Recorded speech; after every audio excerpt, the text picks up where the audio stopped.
Perkenalkan, nama saya Muhammad Fakhraji Kamili, saya dari kelas X IPA 3. Saya akan menjelaskan tentang Mataram kuno. Saya berada di kelompok 6 bersama dengan Hilmi dan Lukman. Dan ya,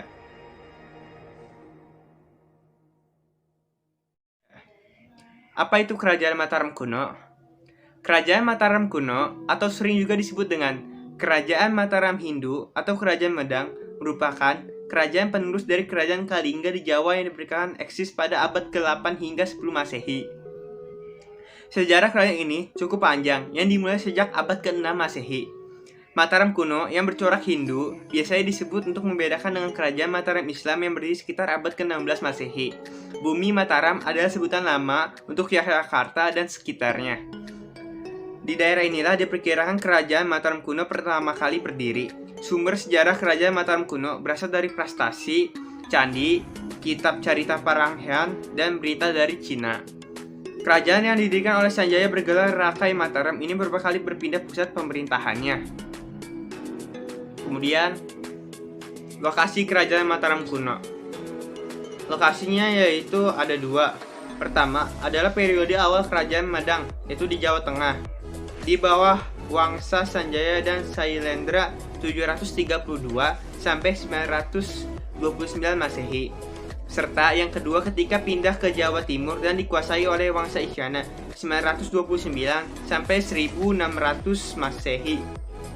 Kemudian toleransi beragama di masa Mataram kuno. Toleransi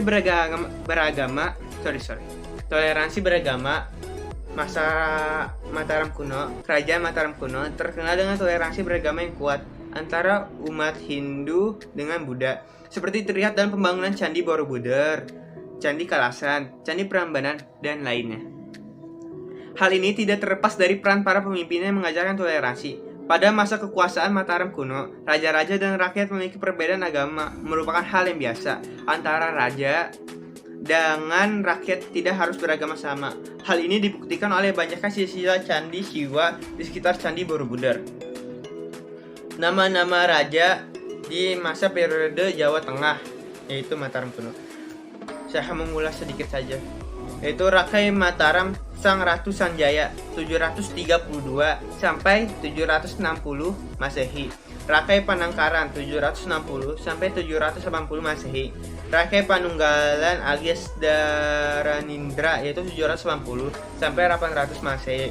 Kemudian periode Jawa di Timur, periode Kerajaan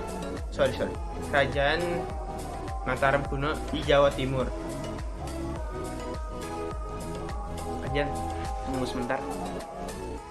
Ya, kemudian kita lanjut ya, yaitu nama-nama periode di Jawa Timur, yaitu Kerajaan Mataram kuno, yaitu Rakai Hino Sri Isana alias Empu Sidok 929 sampai 947 Masehi. Sri Lokapala dan Ratu Sri Isana Tunggawijaya sejak 947 Masehi. Makutawang Sawardana hingga 985 Masehi. Dan Dharmawangsa Teguh 985 sampai 1007 Masehi. Kemudian, kehidupan politik pemerintahan Kerajaan Mataram kuno. Kehidupan berlangsung rukun antara dinasti Sanjaya dan dinasti Sailendra saat kerajaan dipimpin oleh Raja Rakai Panangkaran.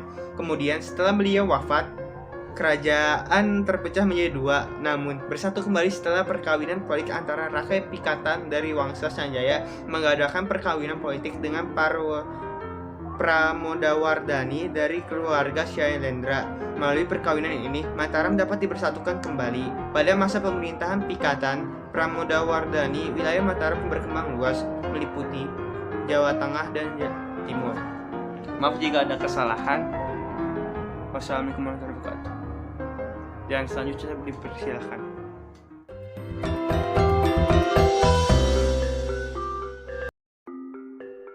Assalamualaikum warahmatullahi wabarakatuh. Nama saya Hilmi Hibatullah dari Sekolah IPA 3. Di sini saya akan menjelaskan tentang kehidupan sosial, kehidupan ekonomi, dan peninggalan-peninggalan Kerajaan Mataram kuno. Kehidupan sosial masyarakat Mataram kuno pada masa itu sudah teratur, terlihat dari sikap gotong royong dan sikap toleransi di antara masyarakat dengan dua kepercayaan yang berbeda.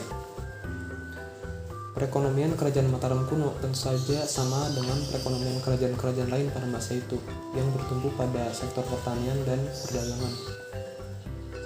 Kerajaan Mataram kuno mulai mengembangkan sektor pelayaran pada masa pemerintahan Raja Balitung dengan memanfaatkan Sungai Bengawan Solo sebagai lalu lintas perdagangan.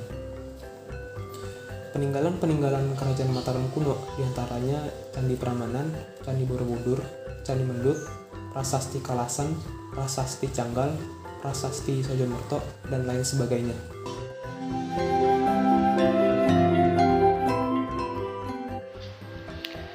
Perkenalkan, nama saya Lukman Azmi dari kelas 10 IPA 3, nomor absen 14. Berikut ini penyebab-penyebab runtuhnya kerajaan Mataram kuno. Yang pertama, karena meletusnya gunung berapi yang menyebabkan candi-candi tersebut rusak. Karena letusan gunung tersebut hampir menimbun seluruh bangunan candi. Yang kedua, pada tahun 927 sampai 929 Masehi terjadinya krisis politik sehingga menimbulkan runtuhnya kerajaan Mataram kuno. Yang ketiga, karena pertimbangan ekonomi, letak kerajaan Mataram berpindah di daerah Jawa Tengah yang kurang subur. Raja-raja yang menjabat di kerajaan Mataram kuno. Yang pertama, Sanjaya, pendiri kerajaan Mataram kuno. Yang kedua, Rakai Panangkaran. Yang ketiga, Rakai Panunggalan. Yang keempat, Rakai Warak. Yang kelima, Rakai Garung. Yang keenam, Rakai Pikatan. Yang ketujuh, Rakai Kayuwani. Yang ke-8, Rakai Watu Hamalang. Yang ke-9, Rakai Watu Kuradiah Balitung. Yang ke-10, Empu Daksa. Yang ke-11 ada Rakai Layang Diah Tulodong. Yang ke-12 Rakai Sumba Diah Wawa. Yang ke-13 Empu Sindok. Yang ke-14 Sri Lokapala. Yang ke-15 Makutawang Sawardana. Yang ke-16 Dharma Wangsa Teguh. Sekian, terima kasih. Sekian dari kelompok 6, kurang lebihnya mohon maaf. Wassalamualaikum warahmatullahi wabarakatuh.